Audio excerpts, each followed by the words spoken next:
where I grew up, it was just always like, the police is bad, the police is bad. True. And I never viewed the police as bad people, you know?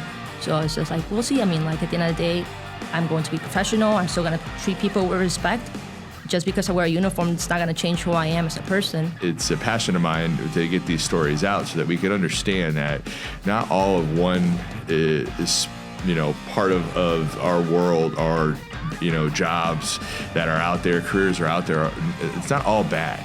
We don't all fit into a box. Never thought you were going to get through, and you managed to get through it. So I just feel like that one situation, anything that comes after is just like, it's minor, like, I'm gonna get through it, and it's just kind of like, yeah, like I said, like, life is not gonna be easy, you just have to accept change and accept that challenge is gonna come your way. It's just the matter of, like, staying positive and knowing that you're gonna get through it.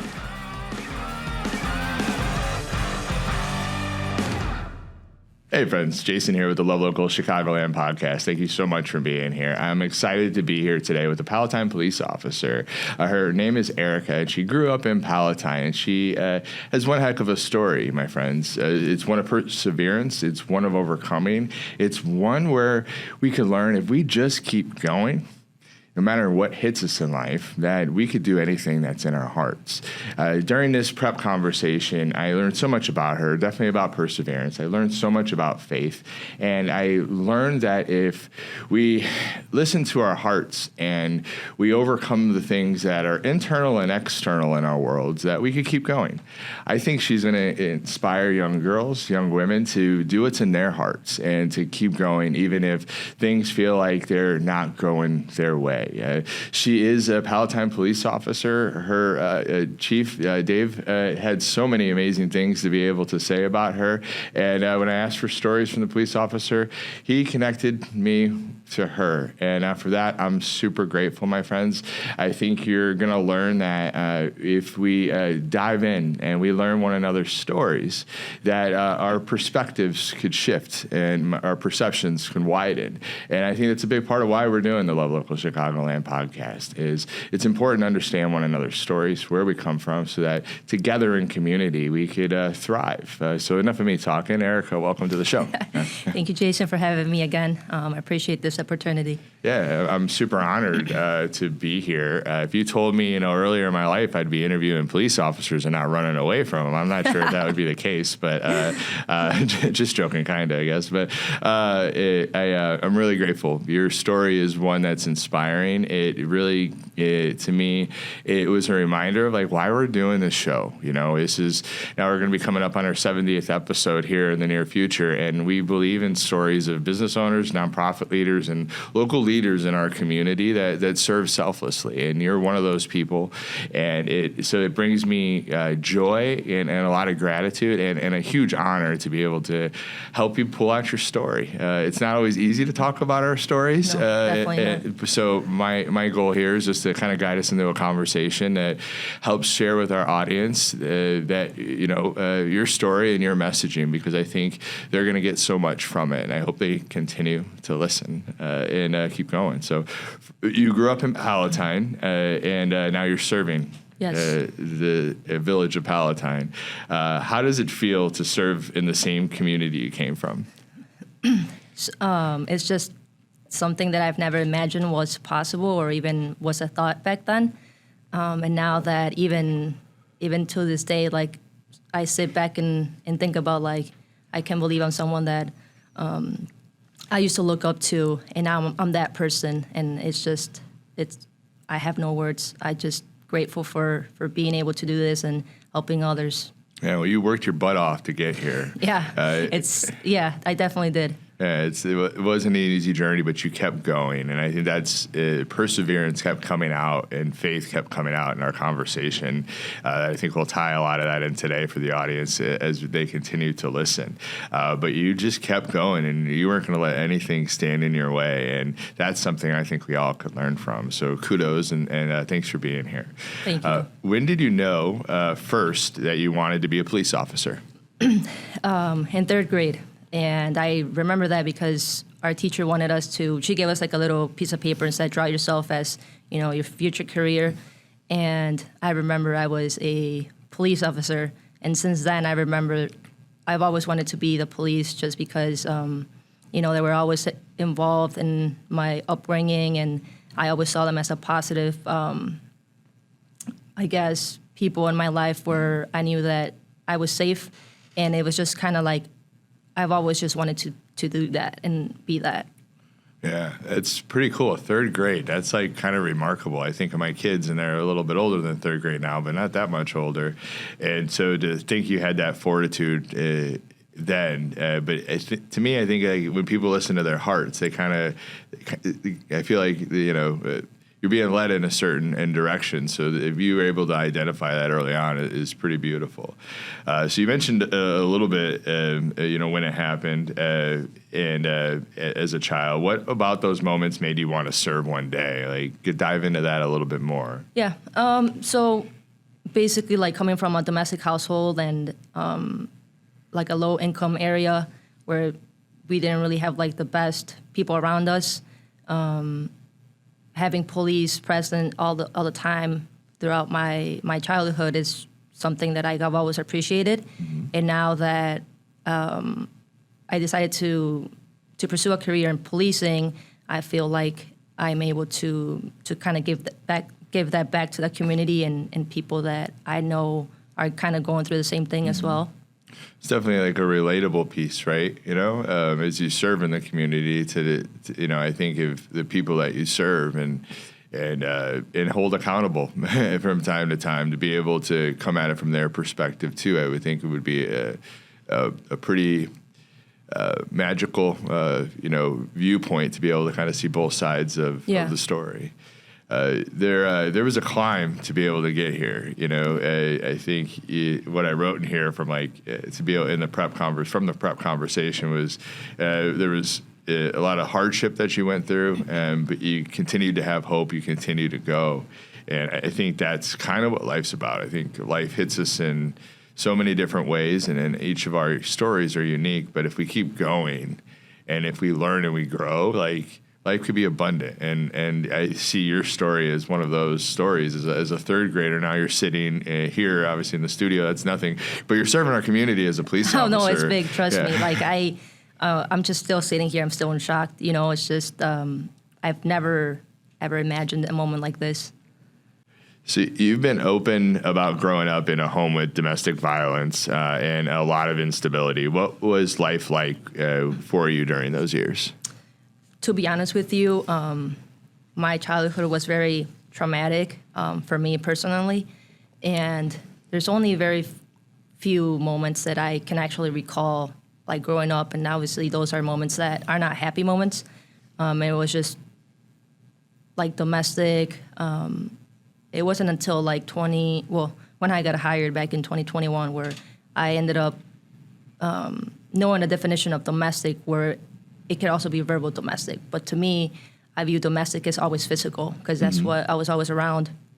And seeing loved ones get hit by other loved ones was tough. I didn't know how to deal with it. So I run away to my aunt's house that was kind of like across the street. But it was just kind of those moments where I just didn't know what was happening.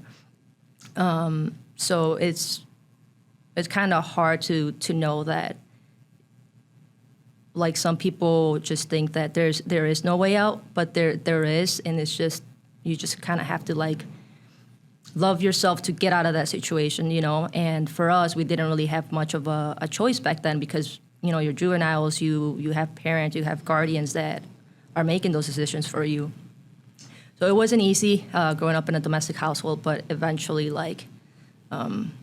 you just kind of get through it. You grow up, you make your own decisions, and that's when I decided, you know what, I don't want to live like this. I don't want to rely on someone that it's either gonna tell you I'm paying for this, or you just feel like you have to be in a situation. So I've always wanted to have that drive to I want to be different. Yeah. That's pretty amazing, because when I don't know what it's like to have grown up as you, and I've had my own hardships in life, and I know how they've shaped me, and so that I have such a respect for hearing your story and knowing that how hard it must have been, domestic violence around your home. There was in your area, there was gangs, and you're in chaos at the end of the day. But as a child, you were able to kind of have the street smarts and the knowledge to kind of continue to go. And then you, as we go throughout your story, you continue to chisel up. You're still chiseling up, which is pretty cool to see. Coming back to like a child piece of it, being around the gangs, being around the chaos, being in the home that you're at, what helped you hold on to hope? Honestly, at first, like I didn't want to be at home because of everything that was going on. I wasn't happy. Nobody was happy. It was something that you didn't want to be around. So you step out of your house and you see, what now I know that are gang members, and you just see them like laughing, they're happy, and you just want that, And I feel like a lot of people that are in gangs are people that are lacking either love from their parents, or they're seeking to be involved in something. And I believe that not everyone in a gang is a bad person, because I could have simply been in that situation if it wasn't for my best friend that I met in high school and their family, and they're the ones that kind of like guided me through the right path and were able to help me, even though I always knew I wanted to be a better person or have something going for myself. I just didn't know how I was going to get to that place. And they kind of guided me through that. So it was them giving me hope. Yeah. There's a lot of stereotypes and biases that are out there. And I think I'm a poor kid, and I think I was really fortunate. I never had to worry about food. I had strong parents, strong grandparents around me. But the things that I saw good people make bad decisions. But they're good people. Yeah. It was at the end, and now as I look back as an adult, I'm like, well, yeah, they made a bad decision, but it's survival at the end of the day. And one way or another, there's a survival instinct that is there. That when I hear you talk about this, it takes me back to it. And sometimes if you don't have those people around you, or other reasons that I am not aware of, you make poor decisions. But I think that coming from your perspective, to be able to serve in our community now with knowing that, most people want to do the best they can, but most people are, everybody's story is different, and sometimes people make bad decisions and do bad things, but it doesn't necessarily make them bad people. Mm-hmm. If they were, for you, like you focused it on, like growing, chiseling upwards, and I'm guessing internally, like there was some healing that continued to happen as you went through that, which to me it inspires me, and I think about it, and you even said it during our conversation, like you're breaking the cycle, and now you broke the cycle for yourself and for your own family, but now I look at you as a Palatine police officer, being a spokesperson to people that maybe been in your shoes, or little girls that want to be police officers, and to me, you're continuing to break the cycle, and you're inspiring people to be able to break cycles themselves, especially, I think people maybe in tough situations, or I look at little girls like that, I want to be a police officer someday, and they could have that hope, and they could, I think that's just really beautiful. So we talk about breaking the cycle. What does that mean to you personally? It was just something that, like I said, I didn't like my family like we used to. I was just kind of live paycheck to paycheck, or sometimes like worrying about how we're going to pay for this. And I remember like it was Halloween time, and I was living with my aunt at the time, and we went to the store, and I asked my uncle if he could buy me a Halloween costume, and he said no, because it was a lot of money, and it was $20. And I remember at the time I wanted to be a nurse. But I didn't get to have a Halloween costume, because it was just kind of like we didn't have enough money. Mm-hmm. So for me, it's just like I said, I don't want to be living paycheck to paycheck. I don't want to be living in a situation where I feel like I'm always like in survival mode, Mm-hmm. So having the career, I'm financially stable, where now I get to tell my family, let's go out to eat, and nobody has to worry about anything, because I know that I'm going to cover the bill, because I know that my aunt, my mom, or whoever it is at the time, how they were struggling to pay for our meals. now I just kind of want them to relax, not have to worry about that. And it's something that makes me so happy that I could do that for anyone, really. And so, yeah. Yeah, that's beautiful. It's you're breaking the cycle and you're doing it with love. You know, you're showing up and you're supporting your family. I think that's admirable. When you look back on that little girl you used to be, what would you tell her now? That it's not the end of the world, even though it felt like that every single day. There's light at the end of the tunnel. Yeah. Amen. It's I talked about it a little bit in the prep, but you had to be fearful at certain times in your life and the things that you've gone through, but you kept going, and you had this faith that. And I don't know if that was natural or how that came about, but hearing your story, there was a faith there that kept allowing you to be able to believe in yourself, and that fueled you even during those setbacks, which is not easy to be able to do. One of those, setbacks, the first time you went into the academy, you talked about you quit and because of doubt and shame, but then came back and graduated with honors.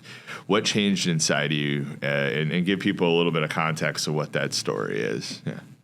Yeah, so I worked 3 jobs while I was going to Harper. I paid it all that by myself. I wasn't ever given anything, so it was kind of like I have no choice but to do this for the time being.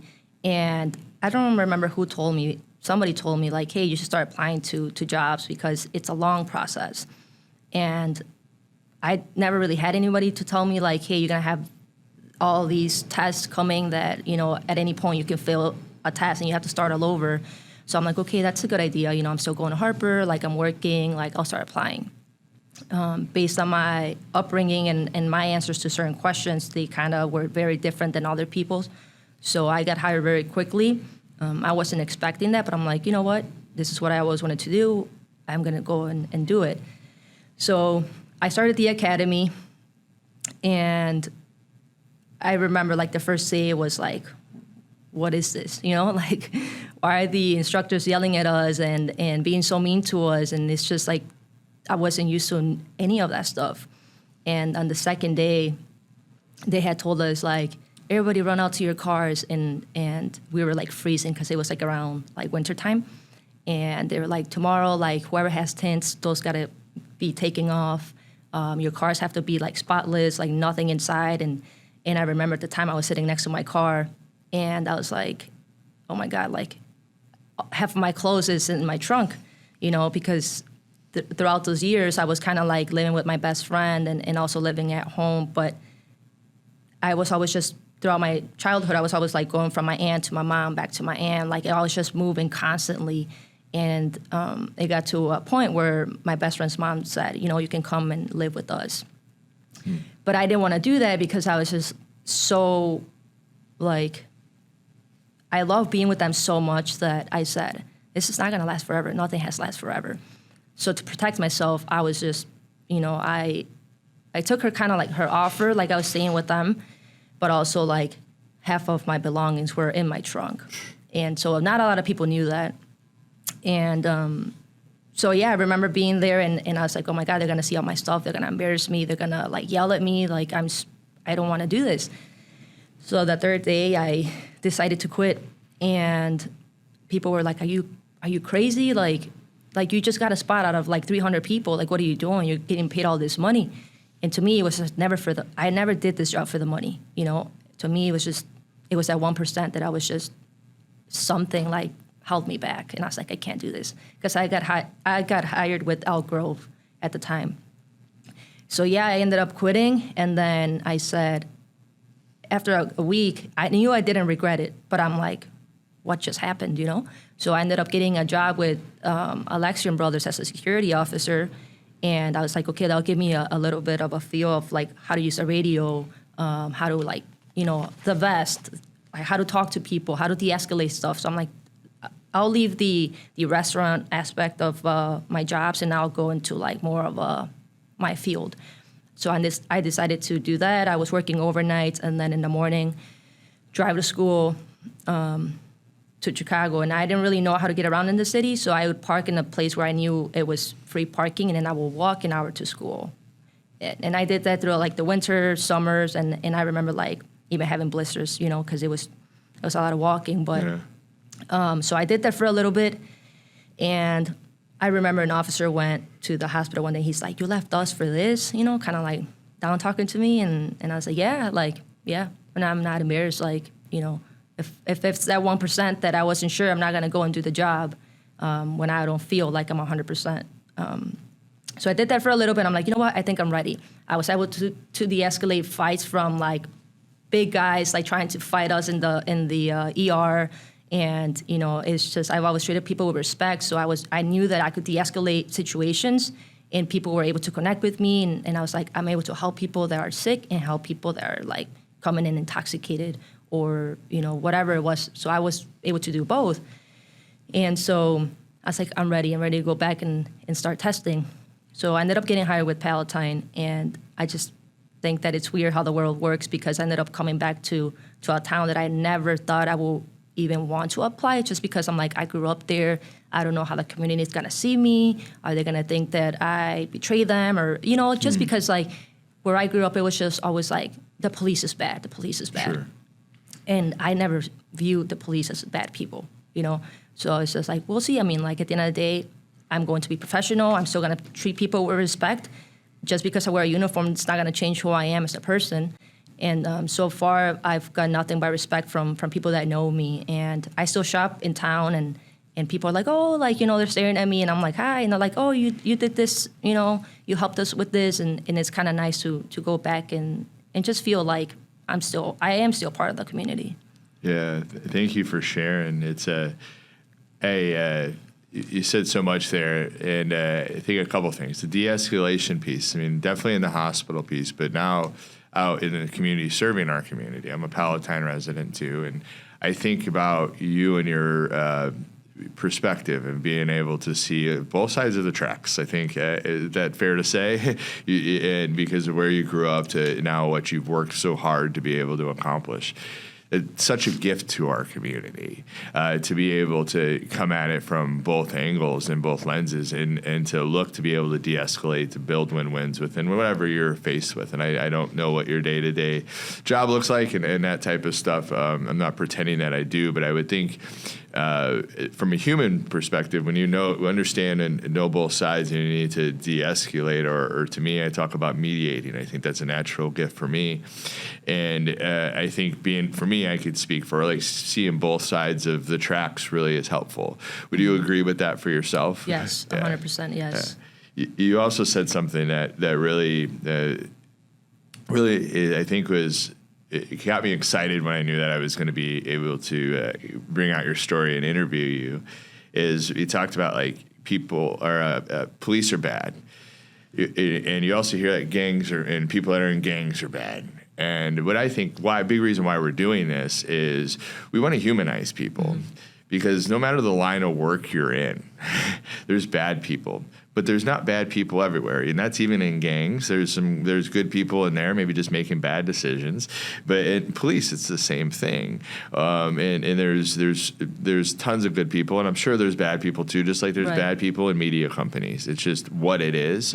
It's the human design, right, and how we're made up. But to be able to understand, it's a passion of mine to get these stories out so that we can understand that not all of one is, part of our world, our, jobs that are out there, careers are out there. It's not all bad. We don't all fit into a box. So to be able to understand one another's stories and where people are coming from, to me, is so, so important for us to continue to chisel upward in this world so that we could leave it better than we found it, So I appreciate you sharing that and your story. You said in our prep conversation that God knew your heart. How has your faith guided you through tough moments in life? I feel like growing up, I didn't really not that I didn't believe in God, but it wasn't something that I would think of or remember praying. But my freshman year in high school, I remember a situation that happened where, you know, I'm not gonna go into that situation, but it was the first time that I'm like, God was there for me, you know, like it was like an eye opening because I'm like, maybe I should start praying or try to get closer to God. And so then more things end up happening with my life. So I'm just like, kind of like pull myself away from that again. And then the second time I was like, I was going through a really hard time, and I remember I was crying, and I started talking to God like a friend and telling him everything that was bothering me, and I've never ever did that before. And then one day, that same night, I got up and I started wiping my tears, and I said, why am I even talking to God? Like, there's so many people out there that have worse situations, that are like diagnosed with cancer and like, you know, going through something so much bigger than my little problem that I'm thinking is a big deal. So I got up and I was just like, what am I doing, you know? My mom ended up knocking the door, and she's like, hey, you got a letter in the mail. And at the time I was getting no mail. So I opened it, and it was a big picture of God, and it said the prayer of Matthew 21:22. And I know it in Spanish. I can't think of it in English. Yeah. But it was basically like saying, whatever you believe in, praying, you'll receive. And so then to me, I was just like, did this just really happen? Like, I was just praying to him, and then I doubted him, and then now I get this. And so ever since then, I was like, you know what? I need to have my faith and keep it and stay positive. And then, like there's a prayer that's Jeremiah 29:11, and that's for I know the plans I have for you, declares the Lord, plans to prosper you, not to harm you, plans to give you hope in the future. And that, to me, I go by that because growing up, I never had hope. You know, I never thought I even had a future. Yeah, the faith is so important, and sometimes people, you know, I've seen and heard like. It's kind of just what you said. Well, things are good, or people have it worse. You know, why am I praying? You just said, and it's in good times and bad times. It's good to have a relationship with God, and whether to me and your Creator, and that could come it sounds like from us. We share some Christian beliefs from it. I'm a big fan of Jeremiah 29:11. I think that's something in my own life that has been a founding verse that has helped me keep going, right? And man, he showed me more than I've ever imagined, and he's done the same thing for you. But having a relationship with your Creator feels better. Yeah. And even in the storms of life, yes. and having in my perception through our faith, being able to understand the principles of the Bible, and it gives this life on earth more peace, even in the waves of life, because you understand that this life on earth is like, it's just a small piece for us, and we're all supposed to, in my opinion, like, if we can understand our hearts and we can have a relationship with our Creator, life can be abundant, because we're all made unique in our own way to do things and to serve here on earth. So I appreciate you sharing that and sharing your perception of it, and that means a lot. Yeah, I feel like no one knows you better than God, and I feel like He's the one that knows what you're going through, what you're feeling, because you're not gonna tell somebody. Nobody knows 100% of you. No one knows that. You know, they may know 99.9, but they don't know the 100% of you. Totally. And I just feel like the things that I've prayed for, have happened, and it's God answering me back. It may not be when I ask for it, but it happens. And I think throughout that journey of starting to have a better connection and guiding myself more through that path, I've grown a lot with my patience as well, and it's all coming from Him. Yeah, that's beautiful. It's we have a relationship with our Creator, and we allow it. Sometimes the thing as humans, we want it, and we want it now, and that's just not how the world works. But when we're patient, Tell me if you could relate with this, but like it could be more abundant than you thought. Yeah. Would you agree? Yes. Yeah. I could believe that in my own right. I'm like, wow, like I was thinking small in comparison to what the plans that my creator had for me. And it's humbling, I think, at the end of the day. So thank you for sharing your heart on that. What does perseverance look like to you now, especially when life throws you challenges? Just kind of like, I feel like where I'm at now, I feel like I'm someone that has never gave up, and I'm not planning on doing it now. And life is not going to be easy. It's never going to be easy. So it's just kind of like knowing how to deal with whatever's coming and having that support of either your best friend or someone that you can be like, hey, I'm going through this. And just kind of talking about it, because also keeping it inside and thinking that you can do it all, it's also going to affect you whether you want to believe that or not. And it's just kind of like going with the flow now, because at the end of the day, like I feel throughout my life, I accepted change, and change was something that I was just like, I didn't know how to deal with change. And then I just realized that change will always be, happening, and it's kind of something that I take it as with whatever's thrown at me at the time, and I just feel like this is hard. I just know that it won't last forever. Yeah. Does your faith allow you to go with the flow? Yeah. Is it tied into it? Yeah, I figured it makes sense, right? It's totally makes sense. So thank you for sharing that.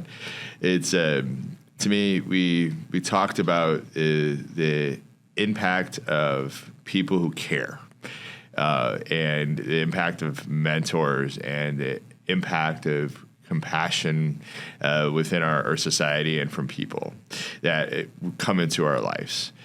You said one person believing in you, even a teacher or a friend, can change a life. Who has that person been for you?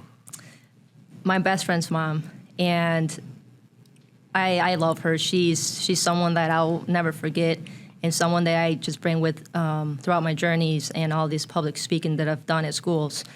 Because, like I said, I knew I've always wanted to do something and wanted to break that cycle. I just didn't know how I was going to get to that, And the reason why I say her is because she introduced me to what family was and what love is.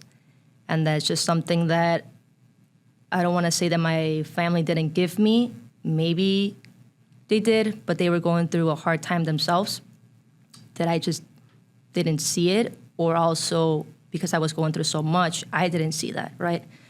But in high school, I had my first family dinners that I can remember. I probably did have that with my aunt, but I was just going through so much. We were maybe sitting at the same table, but it's just, to me, my heart wasn't there. But in high school, it was, because I'm older, I understand things better. And we always had family dinners, and it was just something that I've never had. I had my first vacations with them. When we would say goodnight, she'd kiss me on the cheek and say, I love you. And that's just something that I wasn't used to that, And that's just something that I've always, always, always wanted. And I appreciate her for that and allowing me to stay at their place when I needed them the most. And it was just kind of, she told me her story and how she came here and she worked so hard for what she has. And at the time when growing up, I looked at people that had nice things as in they're lucky, they're rich. I would pass by these huge houses, and I'm just I just thought everything was given to them. And it wasn't until I met her where she's like, we work hard for what we have. You're going to go to school, you're going to do this, and you're going to be successful. And because I wanted that love to always be there, she's like, you're allowed to stay at my house if you get good grades in high school. And I looked at her, I'm like, I can't do that. She's like, or else you can't stay here. She challenged me because I had C's and D's. And sure enough, she believed in me, and I graduated college with honor rolls. And That's it's just, awesome. I didn't even believe that. I didn't even believe I could do that, Yeah, the power of somebody believing in you is life change. It's huge. It's huge. Yeah. And which is, I do this and share this because I want people to be able to, feel comfortable, and if they want to reach out, they can, because I think it goes a long way. And yeah, like I just saw her a couple days ago, I think, or last week, and I told her like, you know, this is what's happening at work, and I was just excited to see her, and she hugged me. She's like, I knew you always could do it, you know, and it's just. That's pretty awesome.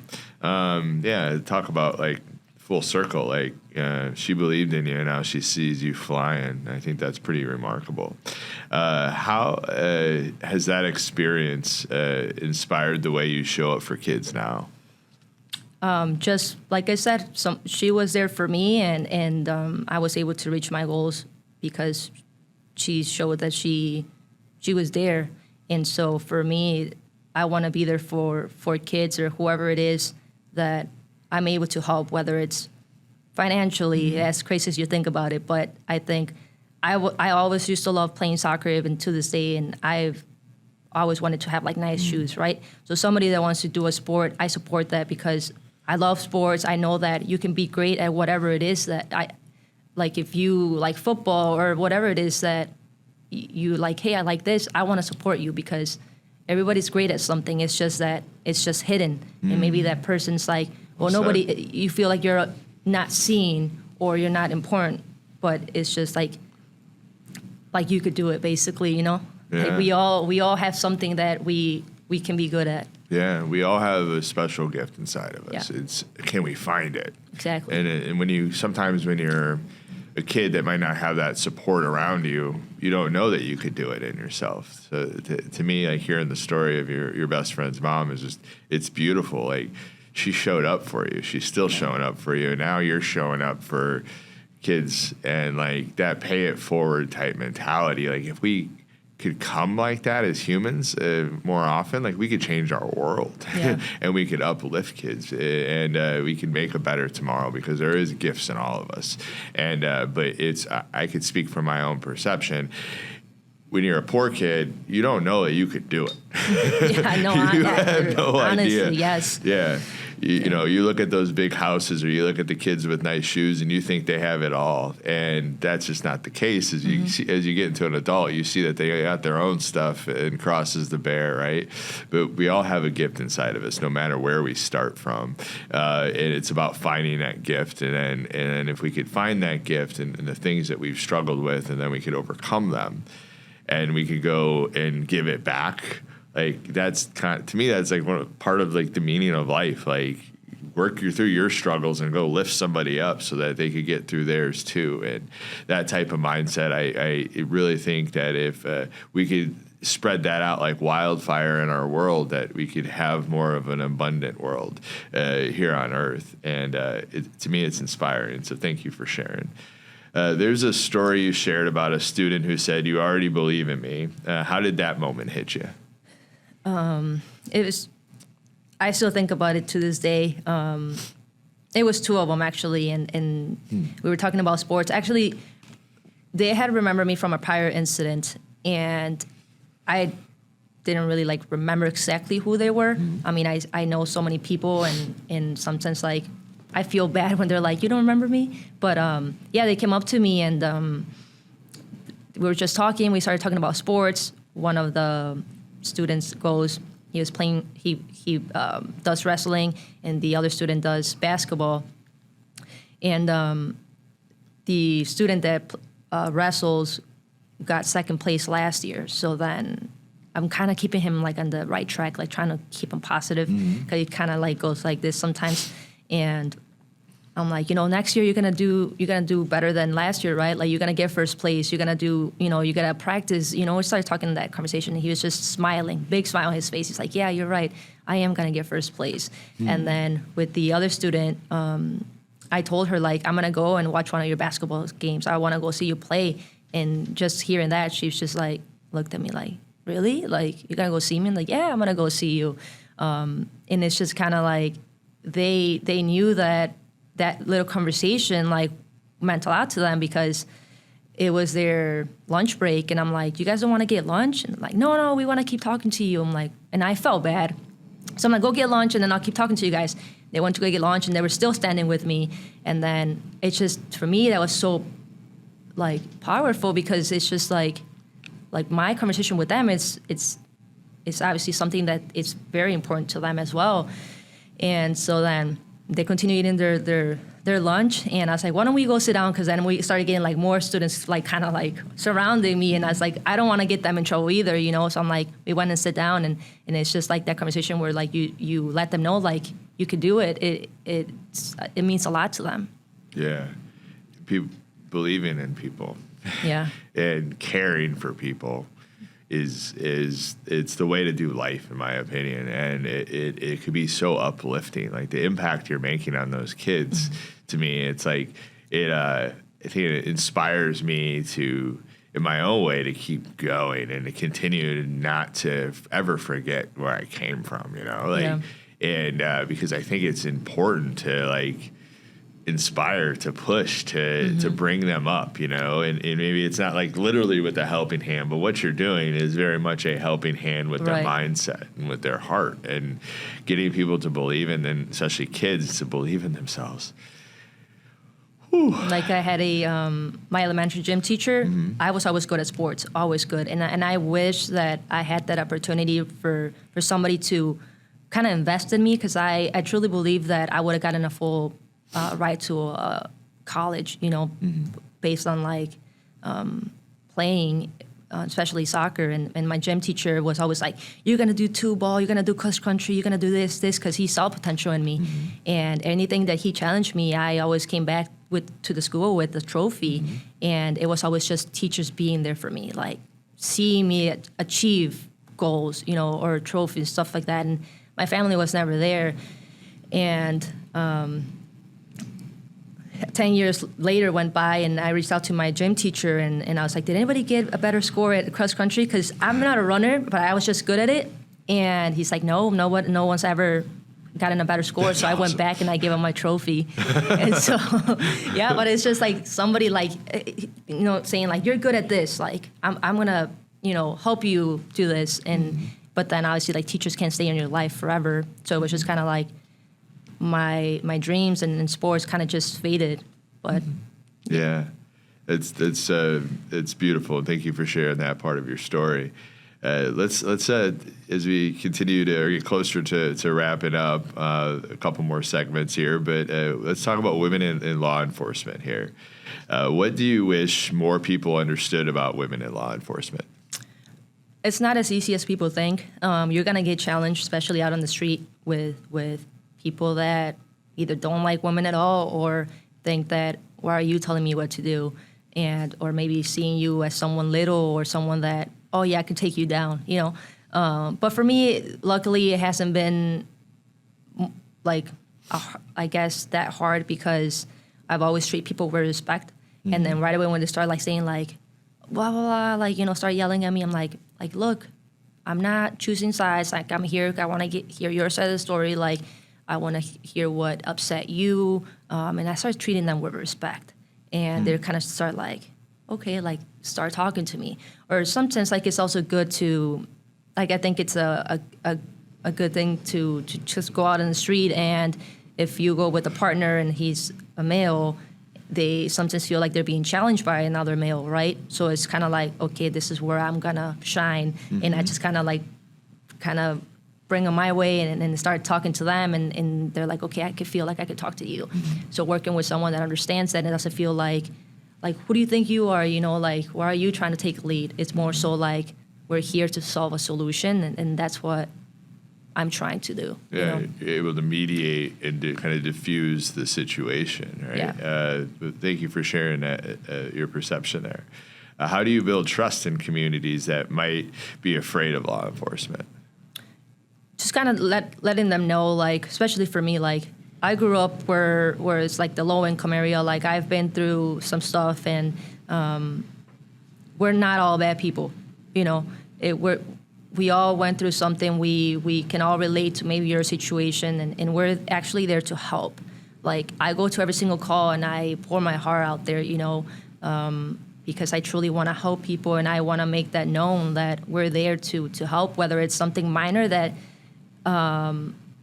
you think it's maybe not that big of a deal, or something big. I treat every single call the same, and anybody that calls 911, you're calling because that matters to you. So I want to make sure that you understand that we're there for you, and we're there to help you.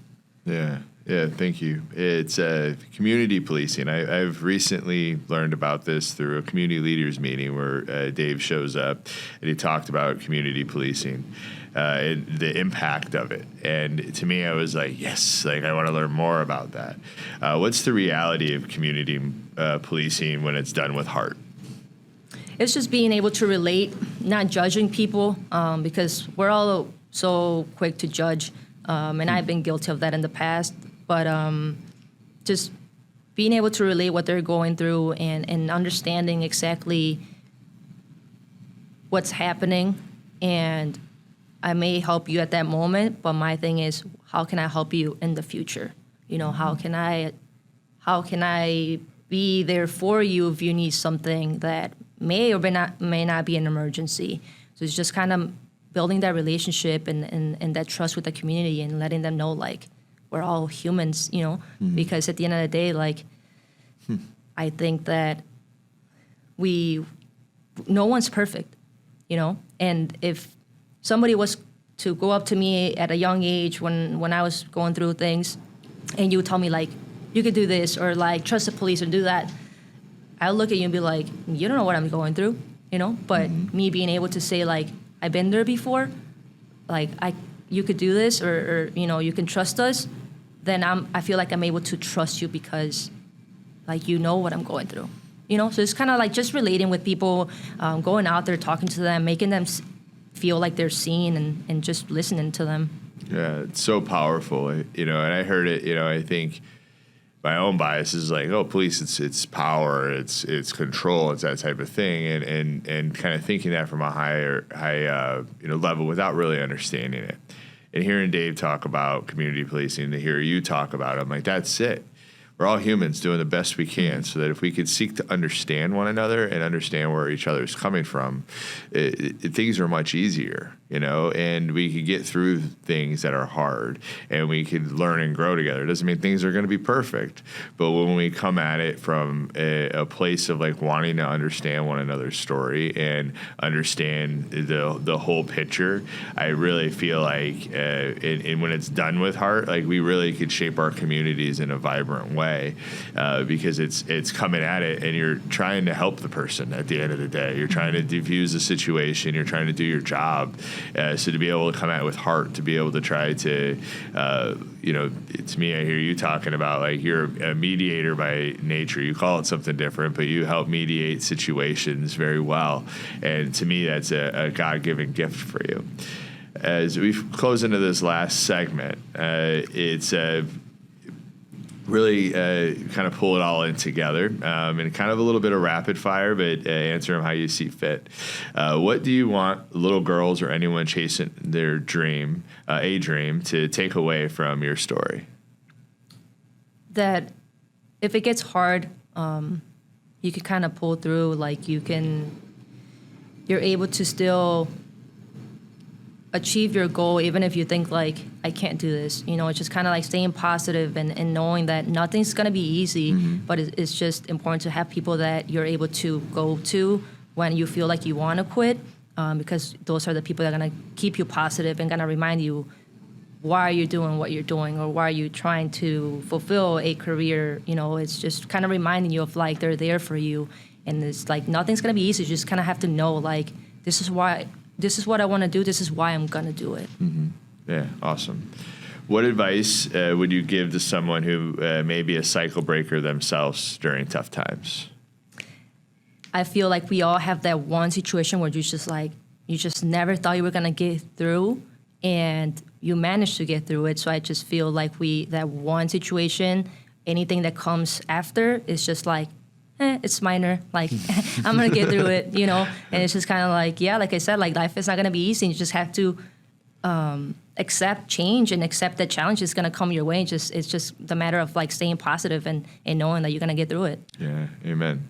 What's next for you as you step into the Investigations Bureau and work more with students? You say what's next? Yeah. I mean, I just feel like that's my purpose in policing, and that's where I'm excited to start that journey. I know I'm going to do great. It's going to be challenging, but I have great people that work with me, and they're there to support me as well and always be there for me if I need any assistance. But I just feel like this is the time where I want to make an impact on students and be there now and be there 10 plus 20 years for them and like see them either graduate, cross the stage, or achieve their dream career or their sports or get first place, whatever it is that at that age you just want to be seen, really, and I want to be there for them. Yeah. The impact you're going to make on people's lives. When you were like, 10, 20 years and said that, I just think of all the kids you're going to be able to, support and uplift and touch. And, I think we could go here. Our faith could say it's like, God put you through the ringer, put you through some pretty tough times. But now as you've gone through those times, it's maybe it was done so that you could help others do it and get through it themselves in your own way. And I think that's pretty darn remarkable. And it just gives me so much hope for our future here locally. I also am like, well, what other stories are out this around the nation? Like, there should be so much more hope if there's people like you that are out there that are doing this type of thing and taking their struggle and overcoming it now, giving back with love and with their heart and like learning and growing in it. Like, it's not like you're staying stagnant. You're continuing to chisel upwards. So especially saying like, you're going to go to college, because Hispanics, we don't really talk about going to college. And I remember 7th grade, like we had a full day of just colleges coming and visiting and talking to us. And I was just like, what are they doing? I was so mad. Like, I hated that day.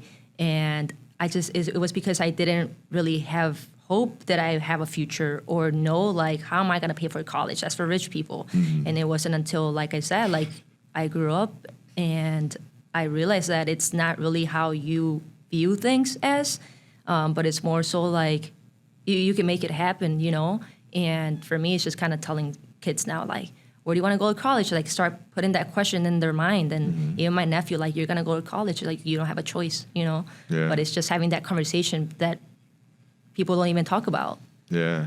Amen. As we get ready to close, last question. When people think of you, as you look back on your career and how it continues to evolve, and as you show up every day during it, what do you hope they remember about you? That I'm able to at least give them hope. Because, like I said, I've had no one. I had nothing. I had a really hard childhood, even though we didn't actually go into those details. But it's just kind of like a little bit of what I went through. And just to let them know that if I was alone and I was able to do it, they're not alone, because at least if they feel like they don't have anyone, I hope that they can trust or feel comfortable to come and talk to me and help them with whatever situation that they have. So it's giving them hope that whatever that they're going through is going to be okay, and hopefully that from me sharing my story, it's not so much for me or for anybody else, but I'm doing it for them. So I know that there's people out there that maybe are able to relate and have that little hope of, like, if she did it, I could do it too.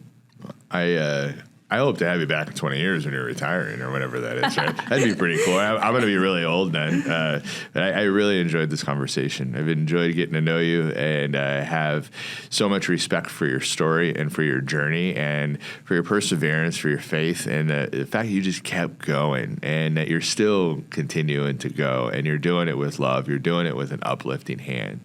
And that just gives me so much hope for our future, that if more of us could show up like you're showing up, what could our world look like? So thank you for being on the show today. Well, thank you, Jason. Again, like I said, I appreciate you. I appreciate having us, interviewing people with great stories. I think there's many people out there, but, my story wouldn't be out on social media if it wasn't for you. So I also appreciate your work. We got a team here, and we love stories. I think it's a safe way to be able to say it, I'm just a part of that team that gets to go out front. But we love producing stories that offer impact, that share and widen people's perceptions, so that they can have more of a perspective in life and to understand that most of us want to do good, but sometimes it's hard, and sometimes we make bad decisions as human. But if we pick ourselves up, if we keep going, if we care for other people, like, we can do anything in this world. And it's a big part of why we do what we do.